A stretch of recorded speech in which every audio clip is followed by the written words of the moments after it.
Welcome to Culture Before Content.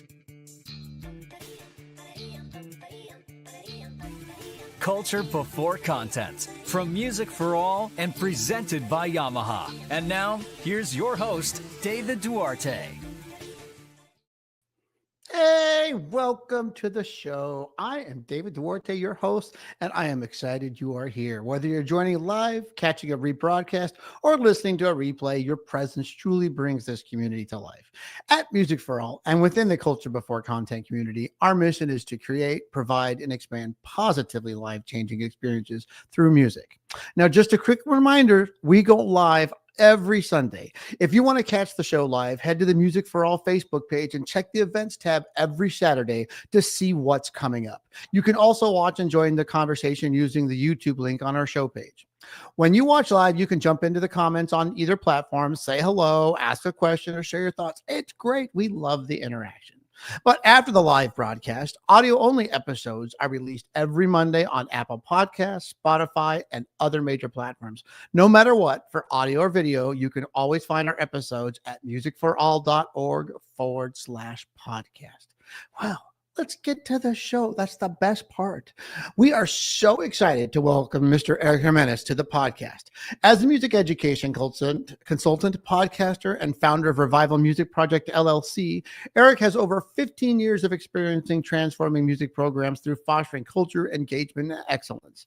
Through his work with the Revival Music Project and coaching directors nationwide, he has demonstrated how a strong culture, isn't that a great word, can revive struggling programs, keep students deeply engaged, and inspire them to do their best.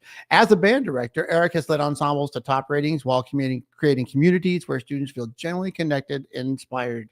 Please welcome to the show, Mr. Eric Jimenez.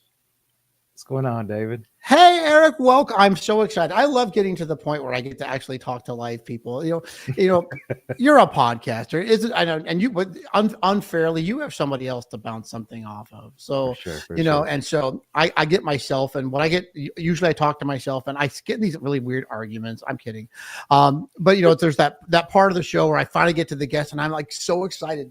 So anyway, enough about that. Tell us a little about yourself, Mr. Jimenez.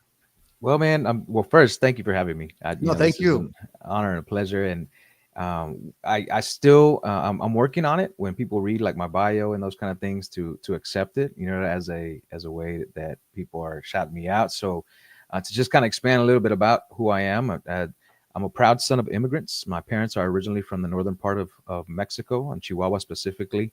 I am who I am because of them. I always mention them in my presentations and because of that. And then additionally, I'm a proud husband and father. That's another aspect of my life that allows me to do the things that I do and be able to support music programs throughout the country and internationally now in Mexico.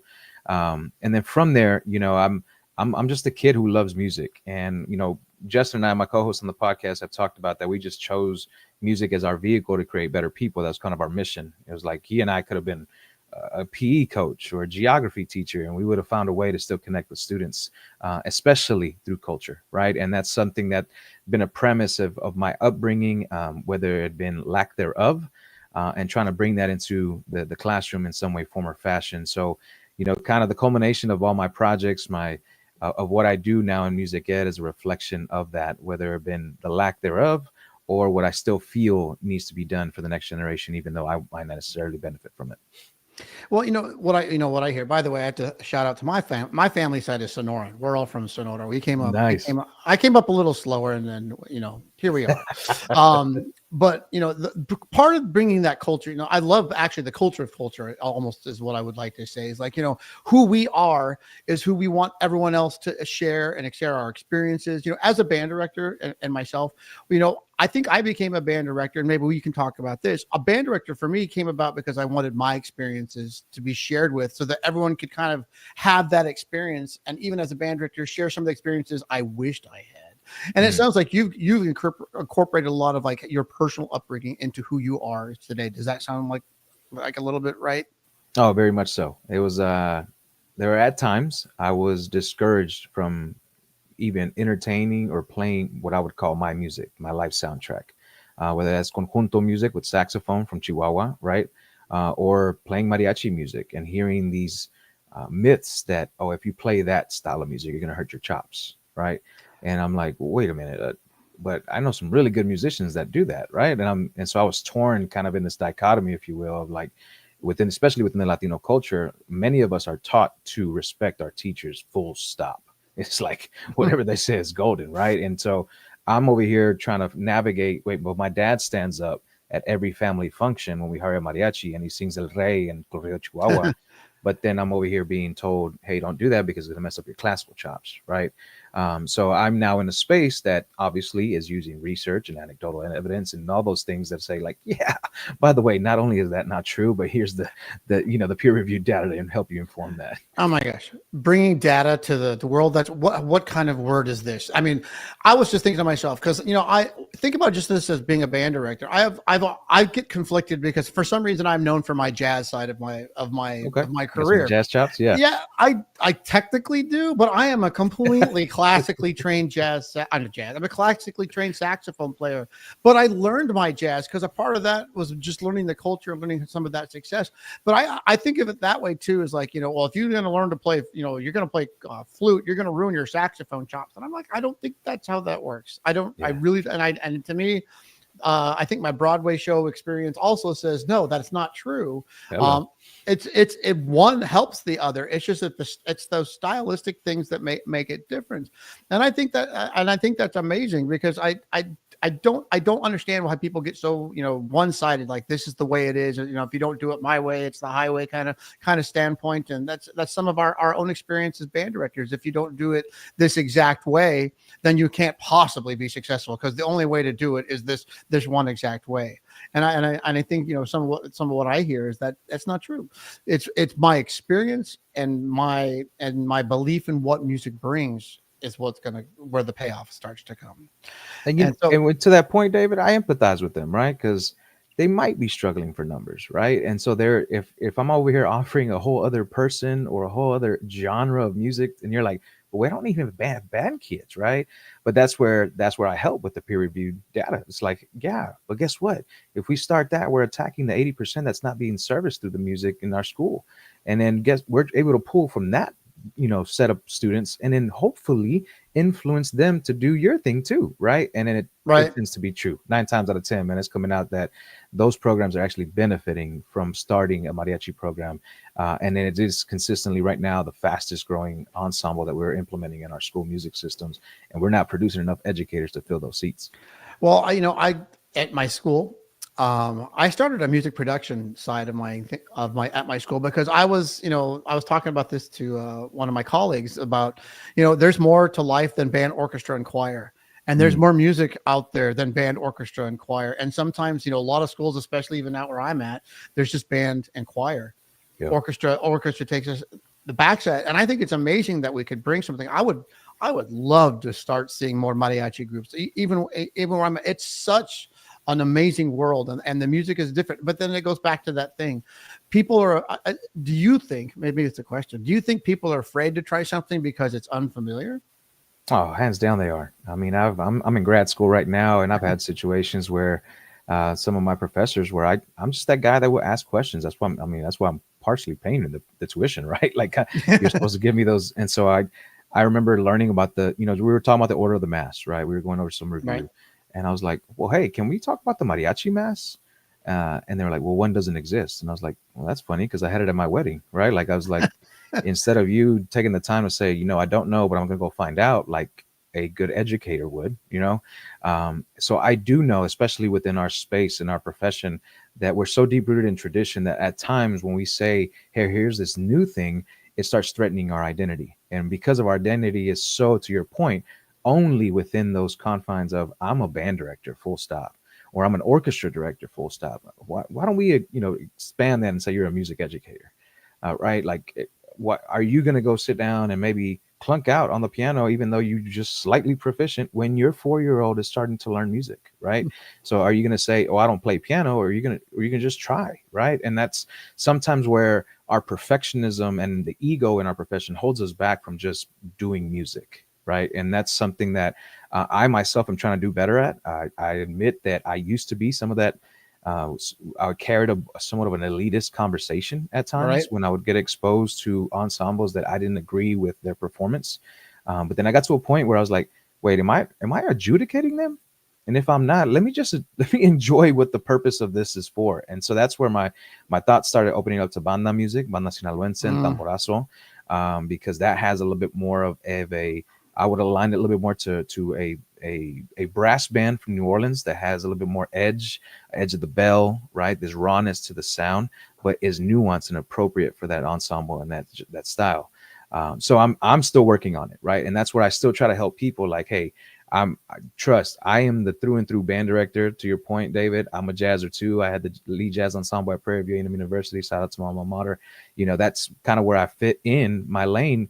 But I wanted to also try some other things, right? Like I would throw in sprinkle a little bit of mambo and guaguancó into my closers with my jazz bands. But then I always supported my schools and I would advocate for this.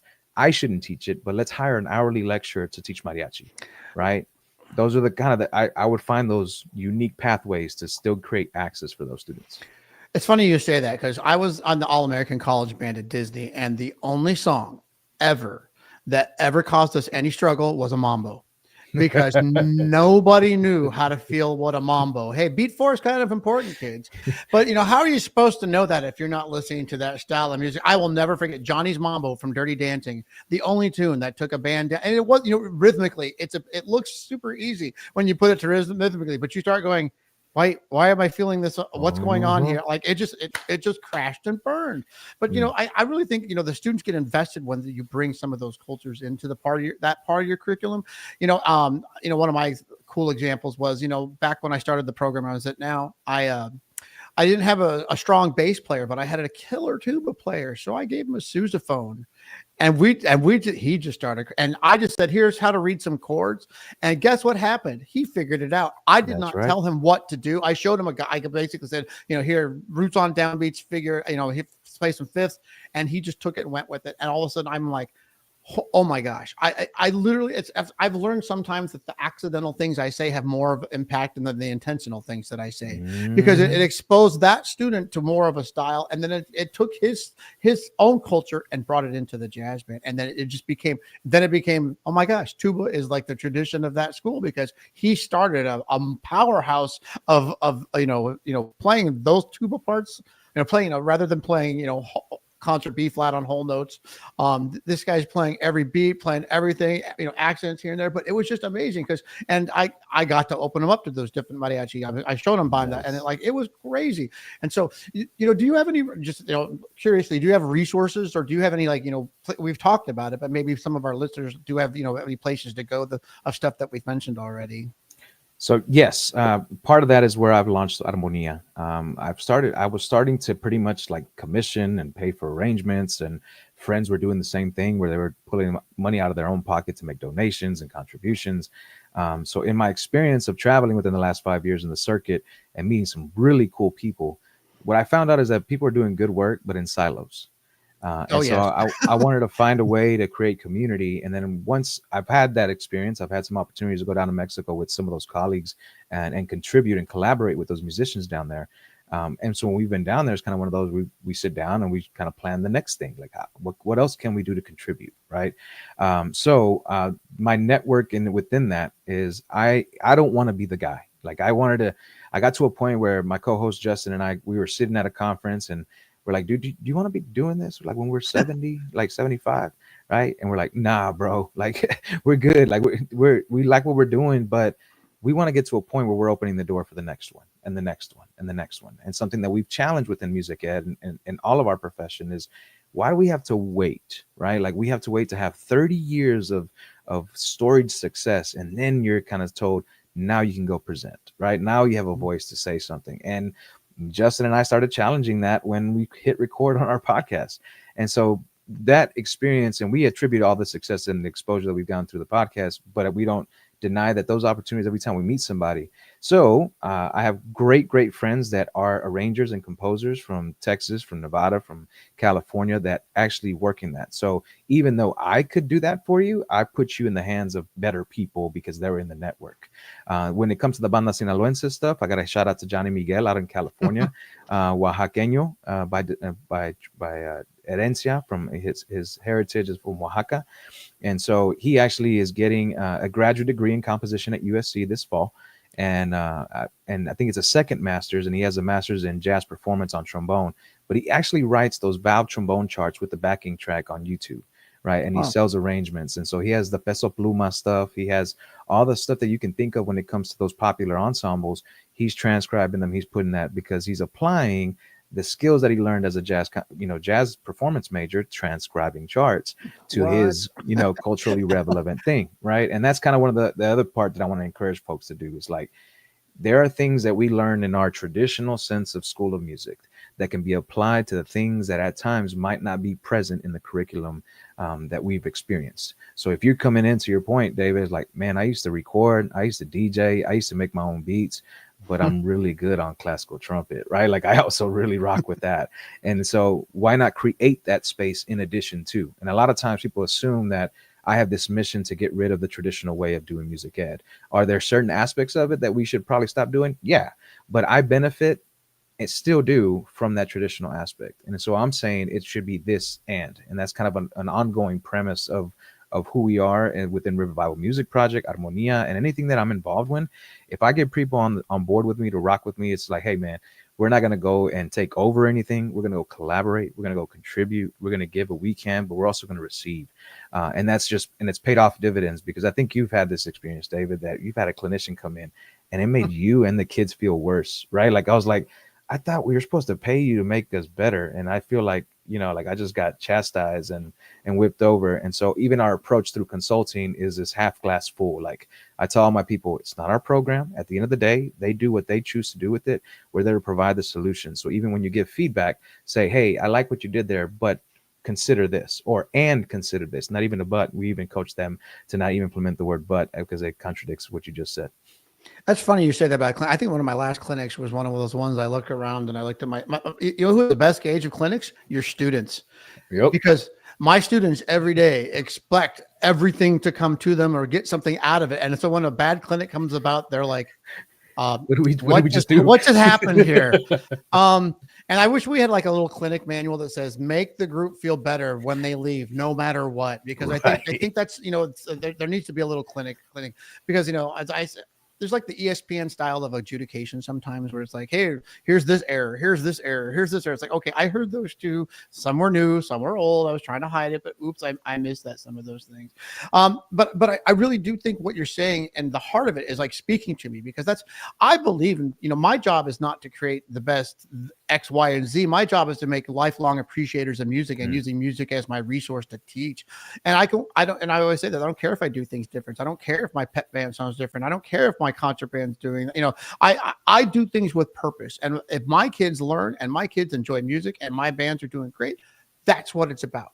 And I kind of feel like that's what and maybe can you talk about, the things that you do, like maybe explain a little bit more about Armonia for our audience, like exactly what that is and exactly, how it started. And then maybe we can talk a little bit more about revival and all those things. Because I really want people to catch what you're doing. Because I feel like sometimes this is like, okay, I can tell you're a jazzer. You want to know how? We're having this conversation and we know exactly what the other's talking about. Then I got to remember that I didn't always used to know what we were talking about. So I just want to further class like Armonia and revival, and maybe we can build some of those foundations of what those is so people can understand a little bit more.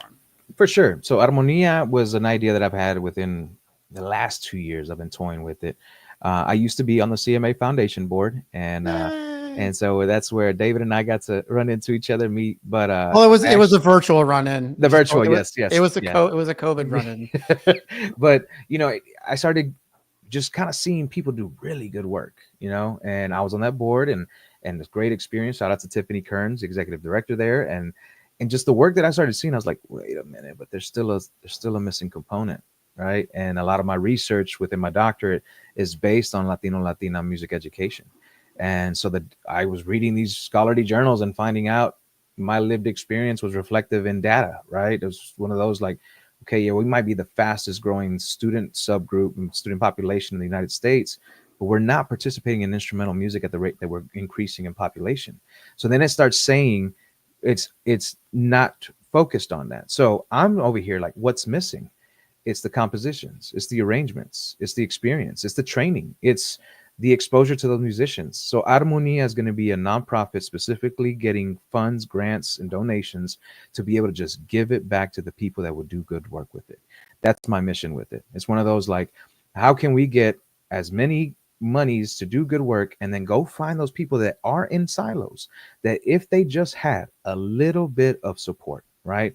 And that's kind of it was one of those, my majority of my career were in under-resourced programs and in Title I schools. And so sometimes I had legitimately a $0 budget for my school, site-based. So I remember when I went, I was like, hey, I have so many kids and not enough instruments. And it was the marching band. And I remember, well, you should go ask the fine arts director. They have a budget. And I was like, yeah, no, they don't. Right. Like I was like, we're a site-based managed district. I'm fully aware that they don't have a budget. Well, you should still reach out to him. Well, sir, can you give me some mellophones? We don't have a budget. I was like, well, okay, cool. You just wanted it in writing. Right.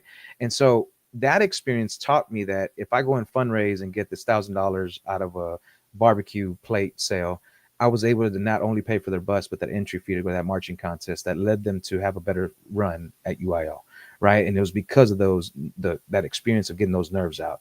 And so I fought hard to do that. So that experience just brought me over here to kind of this nonprofit side. It's like, hey, there are a lot of people that need to give and it benefits them. And it was a class I took in my doctorate, my arts leadership, that it literally went through the process of stewardship. Like we went through the ask, we went through the stewardship, and it was a development director for Methodist hospitals. And so it's like, this is not chump change that they're fundraising. They're asking for $1 million.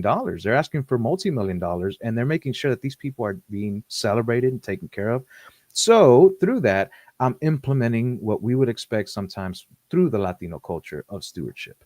That would be, if you're coming over to my house, we're going to make you feel welcomed. We're going to overfeed you, right? You're not going to want to leave, right? We're going to make you feel as comfortable as possible. So Armonia consistently is going to find ways to create compositions in all content areas, by the way, not just band. So we're focusing on elementary, band, orchestra, choral.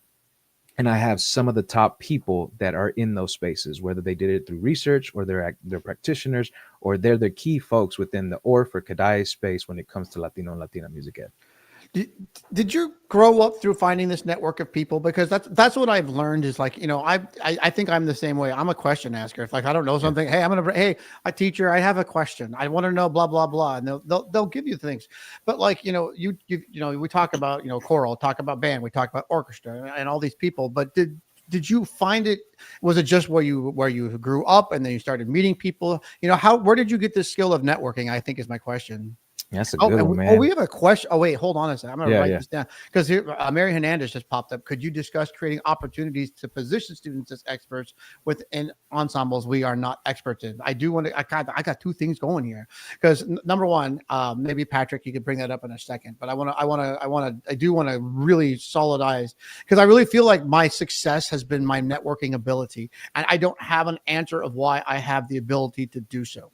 I just know, like I said, we've met before, but it's that whole thing of like, I collected this person's good at that. And maybe it's my gift of writing the notes down of like, this person is good for this. So if you have a question of this, or, mariachi, here's my person. Oh, here's a good guitar instructor. Here's, and I think part of what I learned is share everything and not keep and you said it, rather than keeping yourself in a silo, it's share everything because we are successful as a community. We're not successful by ourselves. I'm not trying to win anything. I'm trying for all of us to win.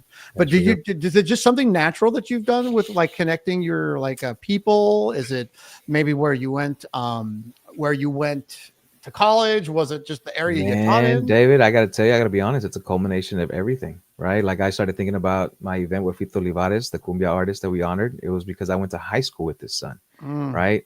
And so the people that were there, though, was a fellow DJ that I used to DJ clubs with when we were coming up in undergrad. But he was there because when we were in high school band, we would talk about why won't our bands play Fito Olivares, right? Like this is part of our identity, but we're in the hood in north side of Houston, and it reflects literally our soundtrack as soon as we go home and quinceañeras and weddings and the carne asada, but we don't play it in school. And so when I was able to do that, I invited him. but I'm on the conference scene, right? And Right. I'm looking at the roster and I'm looking at the schedule. Who's here? Who's talking about topics and situations and settings that I'm interested in or I would want to meet, right? And so one of the things that I also challenge is like, man, go and listen to somebody who's younger than you, right? And that's the other ego thing that I want to challenge folks. Is like Oh, they might say something that's better than the way you do it, and I'm ready to say, man, if it's quicker, better, faster, show me how it's done, right? And so it's a culmination of our lived experience of hiring the same mariachi, right? It's a big one. Like I always hire the same mariachi in Houston, and if he's not available, then I go to my second, right? So yeah. the Medina family has been within our family for 3 generations. So my dad used to go to his dad to hire him. And so it was a no-brainer. It's like, so I have Raul as a consultant that can come in and do armonia work and any mariachi work. But then I was his kid's band director. And now they're mariachi performers, right? And so it's familial, it's community, it's on this network scene. And to your point, I have that gift of gab too, man. So it's one Uh, of those, but I also have a social battery. So it gets to a point where I'm like, whew, I need to go to my room and recharge the batteries because I've been talking the entire night. But I truly love finding out more. And the podcast has helped me to shut up and listen because I'm so intrigued about like telling people like, I saw you do X, Y, and Z on social media. Can you tell me more about it? yeah. And they just go. Well, that's what I was talking about. And Patrick, before you bring that question back, you got me to another question because here's one of the things I would suggest people do. So, here's Eric Jimenez. And so he does a podcast. Go back. By the way, you can find it. Can you is there a website for the podcast, or is it just find it on Spotify, So YouTube? we're on all platforms where you can go directly to our website, revivalmusicproject.org. Yeah. And the reason I say that is because if you go to any of the links to the podcast, you're going to see, I believe you're 115 episodes in, and like you're just back, you got a brand new one. Not that I pay attention, but to our audience, go and read every single person that is on those podcasts and the topics, because some of the things that we're gonna, I want to venture into, just like the podcast here. If you want to learn about culture, look at all the 61 past guests and go down the line because you're going to learn something from everybody. As I say, I get free PD every Sunday. And it's like kind of like the most awesome thing ever. But that's the same thing. Like if we can network to you. So here's Eric Jimenez, and here's all the people he's talked about. I saw Adam Chitta on there, and so I laughed. I'm like, Adam is fantastic and great. But that's how I think the world of clinicians is built. I had a friend who went to DCI finals. Next thing I know, I'm getting a text and a hey, I ran into somebody and they handed me the phone, and I'm like, oh my gosh. And that's the network. And that's the network in action. This is so-and-so, and they're great at this. And there's an X and Y and Z. And I think that's what makes us good as any music teacher, whether it's Kodai or any of us. If we know people, get to them, find them, and make them a part of your own. 100%. Sorry, I don't know why I got so pontificate there for a moment. I'll take it. Yeah. All right. Well, now, Patrick, if you're listening, if you could bring back that question, I'd love to see that again. Awesome episode. So let's talk this. Could you discuss creating opportunities to position students as experts within ensembles we are not experts in? Ooh, let's go with your take first. I have thoughts. It makes me start thinking back to one of my mentors, Larry Ward, in the Houston area. And I think he's still teaching elementary band right now. He did 19 years of high school band. And I remember he was teaching a fourth grader, concert B flat scale, and she ripped it. I'm talking about like great. I mean, tempo was crazy, 2 octaves. And so my jaw dropped like, what? This little girl's from my neighborhood playing the clarinet like this in fourth grade? I know high school kids that can't play like this. and at lunch, he told me, he goes, hey, Eric, next time, don't do that. And I was like, I'm sorry. And he's like, you gave it away too much, right? And he's like, they don't know what good is. So take them there. And he's like, acknowledge that they did good work, but don't over celebrate because they'll stop working for you in the way they need to. And he's like, that's why she can play the way she is. Because I literally just tell her a little bit more on how to enhance every single time. And it was kind of one of those things that I took into my classroom. It was like, hey, sometimes our kids, especially the introverts, will never speak up for themselves, right? But they're leaders, and you see them. They're intelligent. They're there every time. They have their parts down. But if you ask them to speak in front of the group, please no, like that would crumble them. And so sometimes what I would do is create opportunities for those people that I already saw skill in, that I would have to say sometimes like, hey, I see something in you. Do you trust me? Right? Can I put you in front of the ensemble to perform what you did for me last week one-on-one? No, no, no, no. It's like, just trust me. The band will clap for you and do those things. So that's one example, is create those opportunities for those kids that won't ever do it for themselves, especially at the middle school level. But you're definitely going to have it at any level of music ed. And the second is, I always bring up Chuy Martinez, a former student of mine, high school, banda musician, and said that he had to move to Mexico to play in banda. And I was like, no, no, you don't. And he's like, no, no, but that's where the best ones. I was like, well, they're from there, but they make a lot of their money in the US, man. I was like, they sell out stadiums here. And so I remember just handing him some sheet music that I had of bandas, and I said, go create one. So another opportunity, I made him the expert, if you will, in that space. And I told him, just go ask some of the students to stay and, hang back. To my surprise, he did not only did a high school concert. Let's fast forward. We went to Prairie View A&M University together. I was the assistant, and he followed to be an undergrad. He gets there, and then his senior year, he does a lecture where he made his own banda with his fraternity brothers, my fraternity brothers, and members of the Marching Storm, and gave a historical lecture with the historic, like even a harmonic analysis of the arrangements that he wrote. Mm-hmm. Made a banda, and I'm my jaws dropped. Now, mind you, this kid made region with no private lessons. This kid marched guardians, marched cadets, and drum corps. Was a section leader for the tuba section, the sousaphone section at Prairie View University, historically an HBCU band, right? But then he goes and does this for banda for Hispanic Heritage Month. So to answer your, Mary, is twofold. It's like you're going to see those kids that will never speak up, but they're leaders and they're experts in what they do. Create those opportunities for them and pump them up. You're their cheerleader. And secondly, it might be creating musical experiences for several members that gives them the ability to say, hey, and then, by the way, Mary, you be humble enough to say, I don't know. Let me jump on my non-dominant instrument and learn it with y'all. So hopefully that helps. Well, I want to say something too, because and here's my vulnerable moment. I took, and Nola Jones, if you're listening, I apologize, but I'm going to tell you, and Glenn Fugit, if you're out there, this is both on you.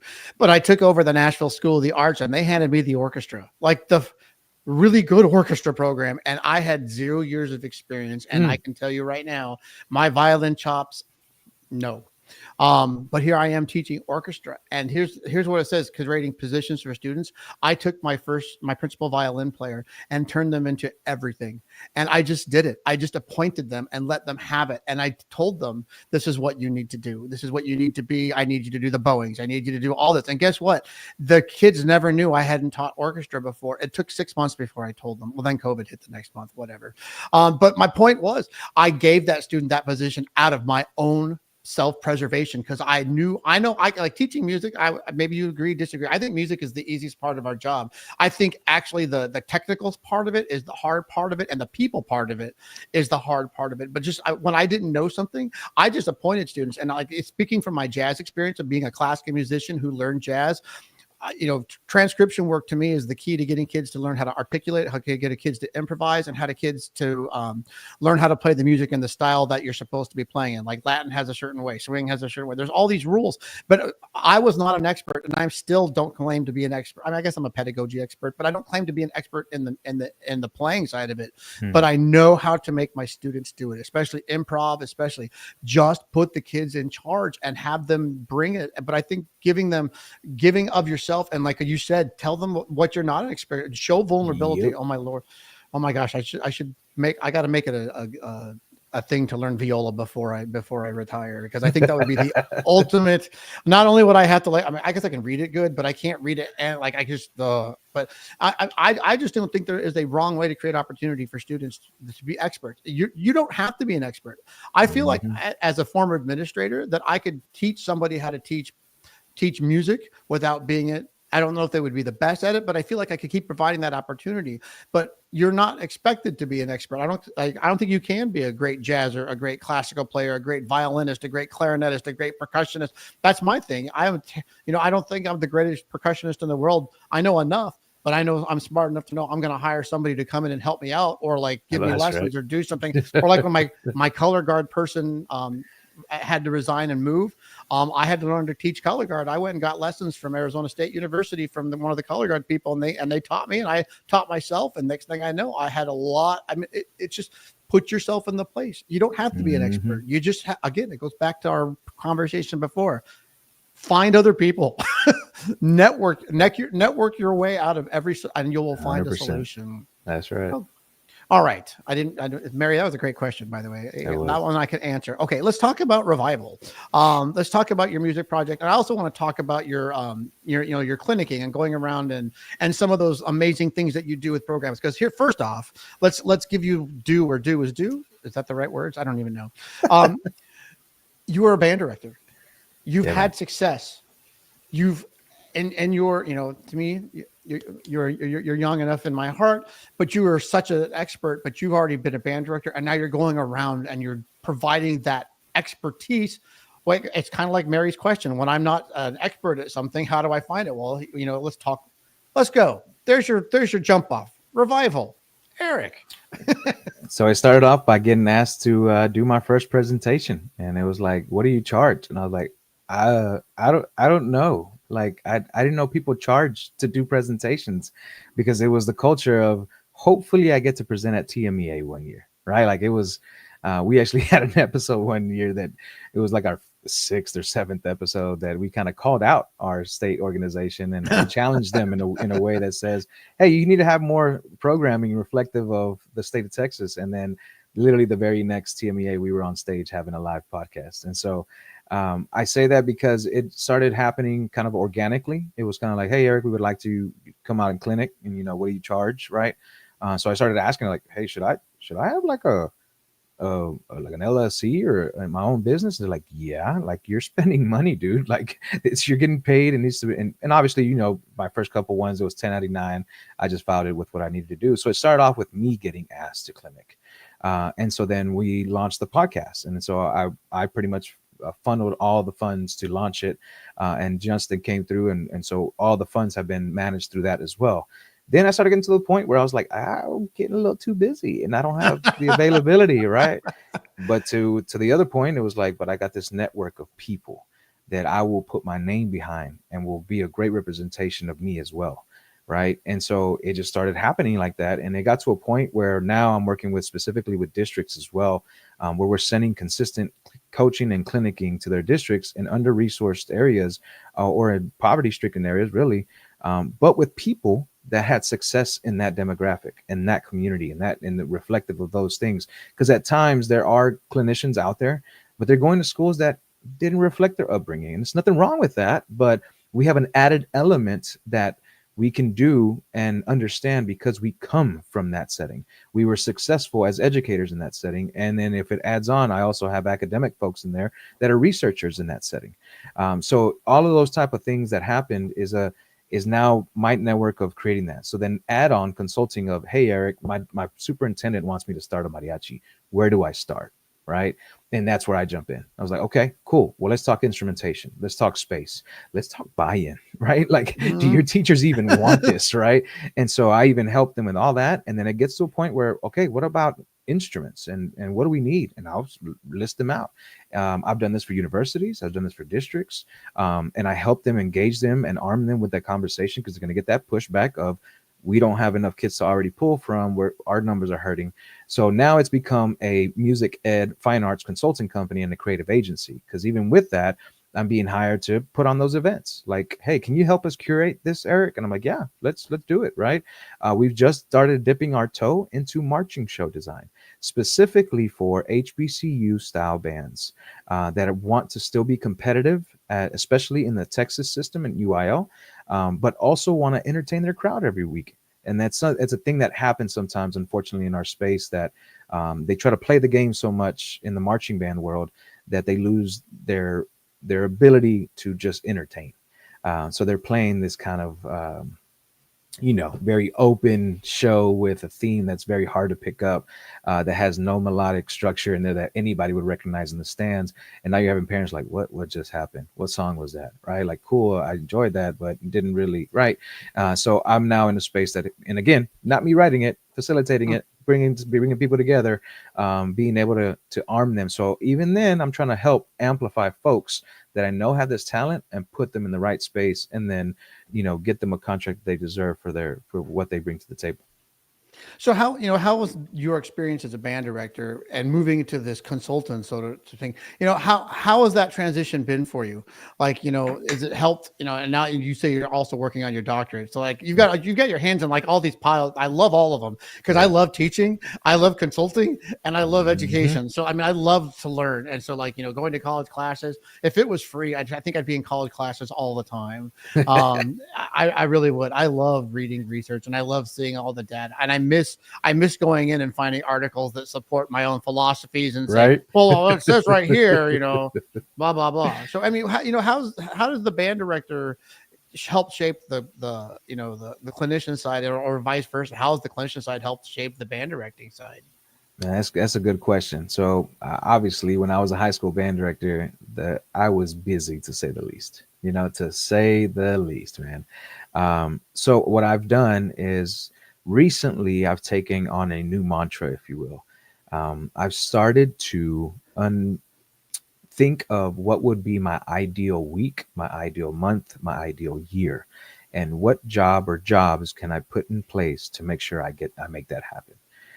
So obviously the question I get asked all the time: do you miss being a band director? And the answer is yes. Right, the daily making of music, for sure. Right, like seeing the kid get the light bulb turned on when they finally just get it, and with your coaching and your feedback, of course.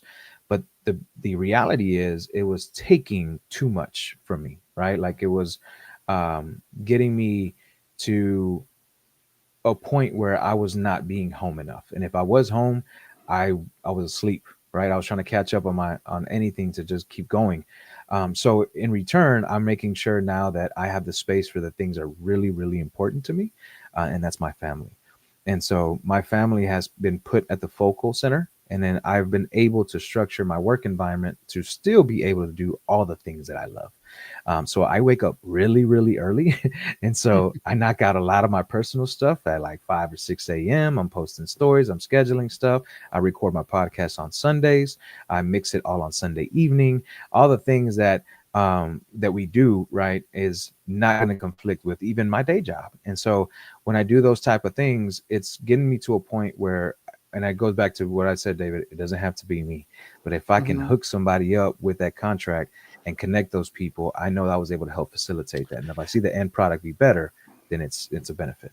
Yeah, you just sparked my thought process because I'm a big believer. Because here's a couple things. I've been all around the country. I've taught in Phoenix. I've taught in the Southwest. I've taught in Nashville. I've taught in the South, and I'm up here in the Pacific Northwest, where it's a freezing 97 degrees today. Very, very, very so. And I've got family visiting from Phoenix, so it's like they think it's winter in December here, and it's funny. But I will honestly say, I love to play agree or disagree. So we're going to play agree Yeah. or disagree. There are so many band directors out there that are experts in something that we don't have access to because they're not perceived it to be. For Agreed. example, for example, and I'm trying to think of a nice way to say this, because you said the magic words. I believe I belong on a Title I school as a teacher. I just think that's Mm, where I belong. I just think same. that's where my heart goes. It's I was a fine arts administrator for 11 years. And I think what it did is it taught me what I needed to do and what I needed to be. That's why when I retired, I went back into the classroom. Everyone thinks I'm crazy. They're not wrong, but they just think it. So there's that. But my point is, I think I belong with that type of student because I believe in bringing things to communities or to people that may not have it. Because if, in my opinion, again, hot take, got a couple of things. I think access to resources is really the only differential between a lot of the things that we do in music. If I had X instrument, this goes back to Nashville School of the Arts. If I have X instruments with X amount of reeds and X amount of mouthpieces, and I'm able to give that to somebody who doesn't have normal access to this, along with the private lessons, I can compete with anyone. But Hmm. if I don't have the private lessons, I don't have this, if I don't have the instructors, if I don't have the community support, I think that's what it is. So when you said, bringing, Title I, you started saying those magical words to me. There's like, I think of like rural schools. There's all these people that are experts that we don't bring in to get some of the networking things. Like, how do you make it work when you only have 12 people? Because there's that resource. But I was thinking to myself, how many people are out there that teach in a Title I school that have these amazing things that we'll never hear from because they didn't get first place at the World Championship Hmm. Festival of Music? So, you know, to the listener out there, I bet some of you have these huge gifts that we don't know about. That's why I think you are lucky to become a clinician and go and service communities and band directors. And I dream of doing that more and more. But I think many band directors, if I can encourage you out there, find your gift and share, because I think some Agreed. of some of the Facebook posting, or whatever's left of Facebook posting. I don't know. I'm not sure anymore. But there's all these gifts that people have that I feel like, you started talking about, jazz music, and you started talking about banda. And I'm like, there are probably like 20 people out there that I could go to that I wasn't even thinking about that could offer something. And we just got to keep collecting some of those resources and stuff. Yeah, man. I'm with you on that 100%. So where does Eric Jimenez see? What do you see from day to day? What are some of the things, now that you've been doing this clinicking thing for a while, what are some of the things you do see, wish you could see? And what are some of the things that we could learn from what you've done? The biggest thing that I'm seeing is an it's still a too much focus sometimes on the competition. And I am a fan of competition.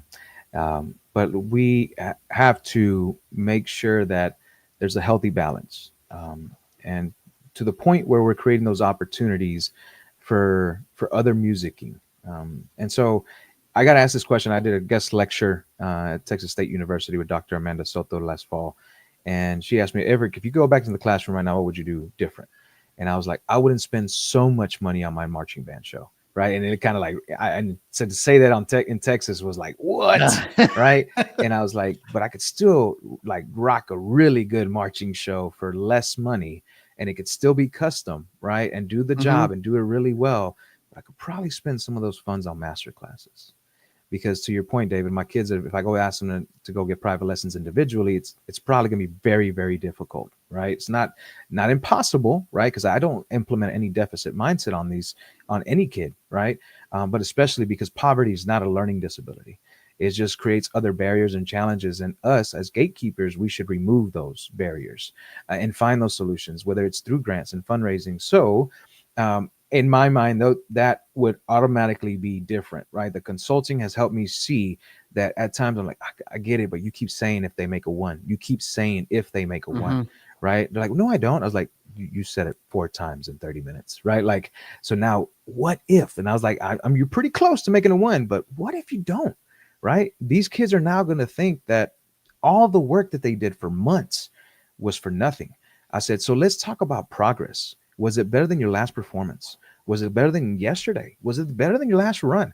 Then I'm content. And if it wasn't, then what did you do wrong? You as a musician need to go back and decide that I need to be better, whether it be 5%, 6%, 2%, even if it's in that single digit, just be better, right? And I will be content. If you can walk off that stage and say, I gave you everything I got, Mr. Jimenez, then I'm like, then that's all I needed. And when we created that culture of wanting to be there, this intrinsic value that comes out of the performance of doing it together as a unit, as an ensemble, then when you see those kids coming off that stage with a sense of pride and accomplishment before they receive the rating, then that's the goal. But what my success has happened is we've actually gotten good ratings because of it, right? And so when you focused on the culture, the ratings came and they were actually much more positive, and it shocked some of our kiddos because they were so kind of caught up in the train of the positive culture train that they didn't even catch that I was pushing them into the direction they didn't think they could reach. Yeah, if I could have anything as a band director gift, it's give me 500 different ways I can trick a kid to practicing without saying the word practice. Right. For those of you out there, just memorize every march and do it on every concert. They can't play stuff they don't know. When my band played at Midwest, people don't know this, but every single tune was memorized. My kids did not need the music to play on stage. And that was because I went to that freak out moment of like, we've got to be really good. And that was my brain's version of it. And come to find out that was actually right. So my kids some of the kids didn't even use music on stage. We went up there so people wouldn't freak out that the kids didn't have music. But, I was thinking about the competition aspect, because I believe you're right. Bud Hilditch, if you're out there, who was my high school band director, lives in Prescott, Arizona. Every day you go out there, do it better than you did the day before, and you will never be led wrong.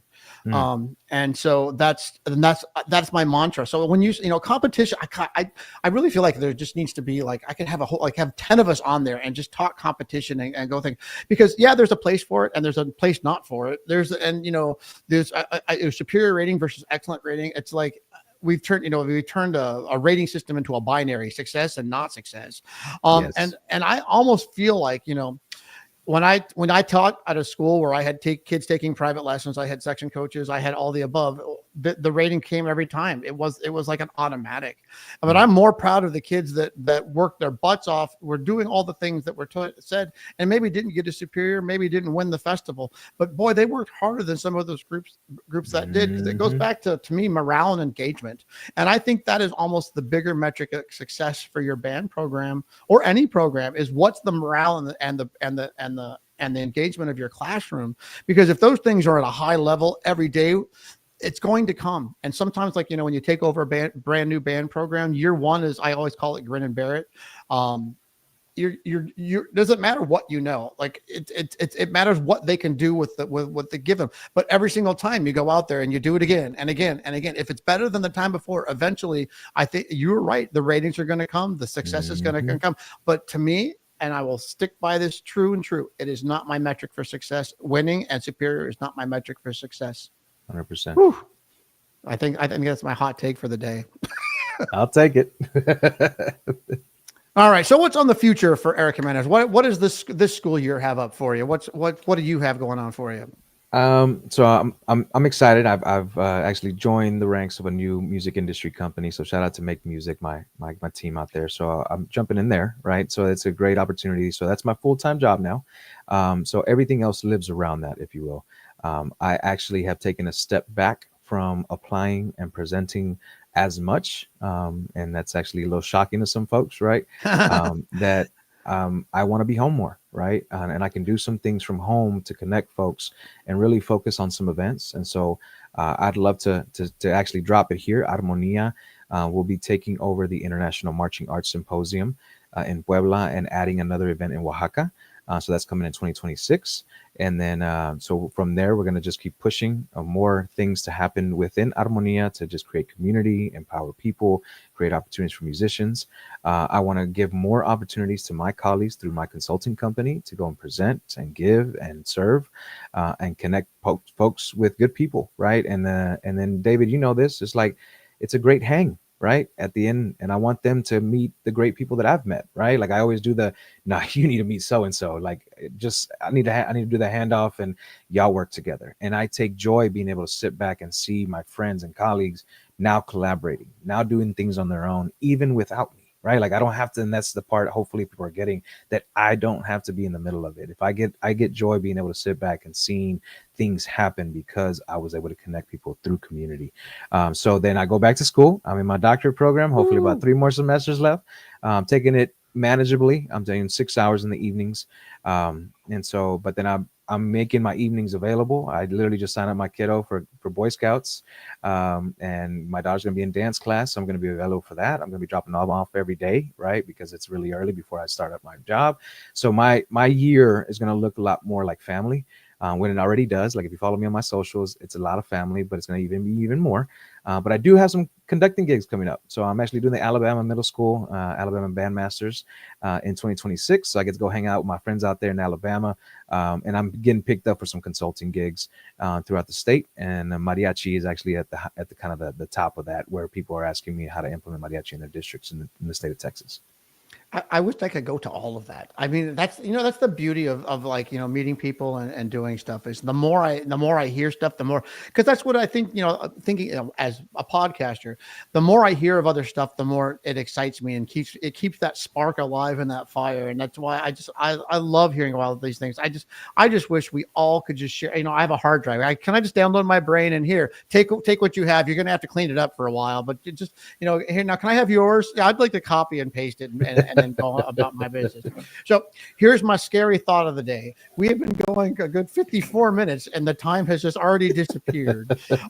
So As I always say, I wish I could do two shows. I feel like there's culture before content, the introduction intro, and then there should be culture before content. Let's talk about some content. We've got some really good culture, but yeah, I hope you've enjoyed being here today. But I do have a final question for you today. Go for it, brother. And I know you've answered a lot of it, but I would like to have your last thoughts on culture. I'll give you a second to think about it. But what does culture mean to you? What does culture mean to a band director? I'm not asking these multiples. Maybe pick one of those things.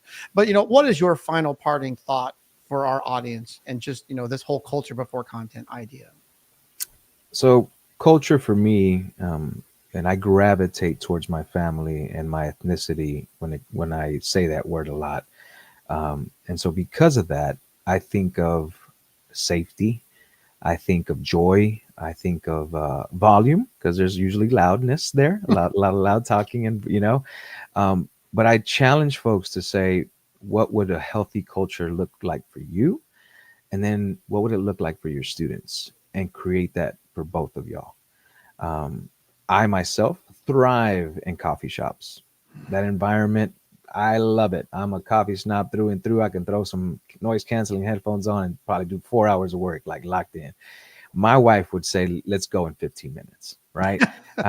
But we have the privilege of choosing our environment. Some of our kids don't.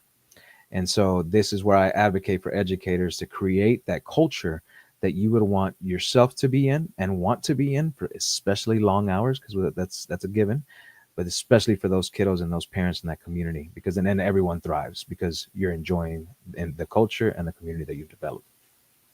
Wow, that's amazing. Well, before you go, I would love to share your email and your socials. Please do. Maybe, Patrick, if you could bring those up, let's share your email.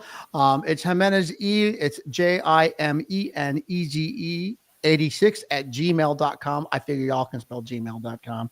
And then we got it's pretty popular. And then we've got your social handles at Pod the Score, at Revival Music Project, and at Harmonia Music Org. For those of you that are listening, you're just going to have to, they're all easy to spell. For those of you watching, look, they're right there. But oh my gosh, what a pleasure to have you on the show today. Man, it was my pleasure. I could sit and talk this forever. Agreed. So, thank you so much for coming on the show. Good luck on your podcast. And if those of you out there, go catch episode 116, I believe. Yes, it is. And thank you for being on episode 62. Thank you, brother. You have a good one. You too. Have a great one. All right. Well, we're so grateful. Wasn't that great? That was super fun. We'd love you to share this exciting podcast on your social media. By doing this, you will help us spread our message and connect even more people to this wonderful podcast. So depending on whether you're listening or watching, you can find us on YouTube, Facebook, Apple Podcasts, Spotify, and all the major platforms. Just go to musicforall.org/podcast. You can always find me at david.duarte@me.com. And I just want to say thanks to Music for All for making this all happen. And with the support of our incredible sponsor, Yamaha, who is our national presenting sponsor, for helping us bring this mission to life. So remember, thanks for coming. I'm David Duarte, and thanks for being a part of Culture Before Content.